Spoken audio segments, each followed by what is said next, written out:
Hello लोगोफोर खुलुमबाय बयनिसिमबो नोंथांमोननि गेजेराव आं मोनसे गोदानै भिडिअ लाबोबावनो सानदों।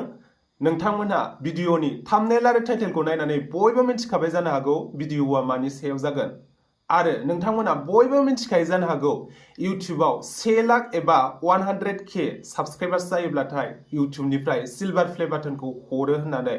दा आंनियाबो नोंथांमोननि अननाय आरो सापर्टजोंनो 100K एबा 1 लाख साबस्क्राइबार्सनि बारा जाबाय आरो आङो इउटिउबनिफ्राय सिलभार प्ले बाटनखौबो मोननो हाबाय। बेखौनो आङो दिनै नोंथांमोननो शेयार खालामनो सानदों आनबक्सिं खालामनानै। आनबक्सिं खालामनायनि सिगाङावनो आं नोंथांमोन बयनिसिमबो आंनि गोसो गोरबोनिफ्राय अननाय आरो खुलुमनायखौ जासिहरो। मानोना नोंथांमोनहा आंनि बे डिबि क्रिएशन भइस ओभार चेनेलब्लाबो गोबांथार अननाय आरो सापर्ट होबोदों। बिनि थाखायनो नोंथांमोन बयनिसिमबो रोजा रोजा साबायखर। आङो बे डिबि क्रिएशन चेनेलखौ लकडाउन 2020 मायथाइयावनो स्टार्ट खालामजेनदोंमोन। गिबियावनो आङो भइस ओभार एबा आंनि रावखौ डाब खालामनानैसो भिडिअखौ हगारजेनदोंमोनखायनो आङो दासिमबो बेबायदियैनो कन्टेन्ट खालामो। नोंथांमोना बे आंनि भइस ओभार चेनेलब्लाबो गोबांथार अनसायनाय होबोदों, सापर्ट खालामबोदों, आंनि कन्टेन्टफोरखौ मोजां मोनदों। बिनि थाखायनो नोंथांमोना दिनै सापर्ट खालामै आंखौ बे सिलभार प्ले बाटनखौ मोननो हानायनि खाबुखौ होदों। बिनि थाखायनो नोंथांमोननिसिम रोजा रोजा साबायखर। दा आङो नोंथांमोनजों आंनि बे सिलभार प्ले बाटनखौ आनबक्सिं खालामनानै दिन्थिनो सानदों।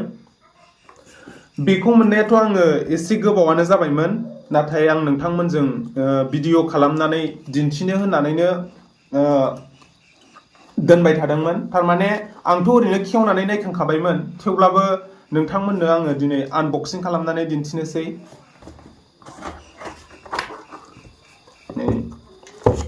बेबायदि बेयाव मोनसे लेखा थायो, लेटार। ओरैनोथ' सिलभार प्ले बाटना बयनियाबो सेमानो जाजोबो, खिन्थु चेनेलनि नामाल' आलदा आलदा जागोन आरो जायफोरा जाय चेनेलाव मोनदों बे चेनेलनि नामा थागोन। खिन्थु सिलभार प्ले बाटना ओरैनोथ' नुनायाव एखेयानो जोब। नै बिलाय, दा आं बेखौ बहननि र'।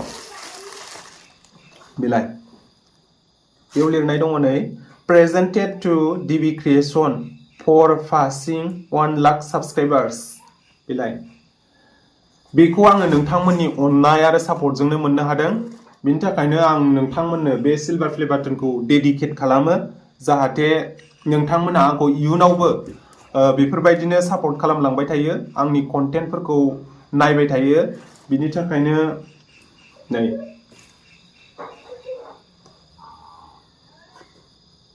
ओरैनोथ' बयनियाबो सेम जायो सिलभार प्ले बाटना। नोंथांमोनाबो इउटिउबाव गोबांथार इउटिउबार्सफोरनि आनबक्सिं खालामनाय भिडिअफोरखौ नुनो मोनखादों जानो हागौ, खिन्थु बेयाव चेनेलनि नामाल' आलदा जागोन आरो ना।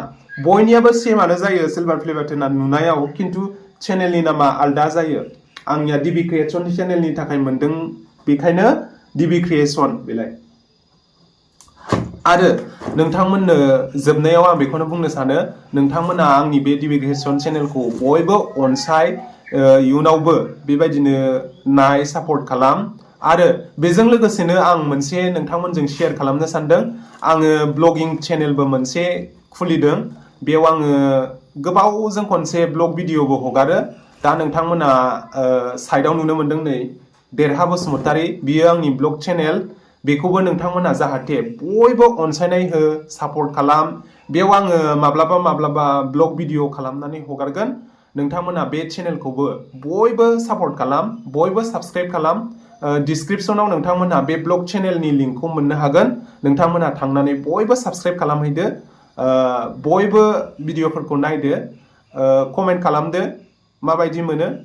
एसेनोसै, गोजोन्थों, खुलुमबाय।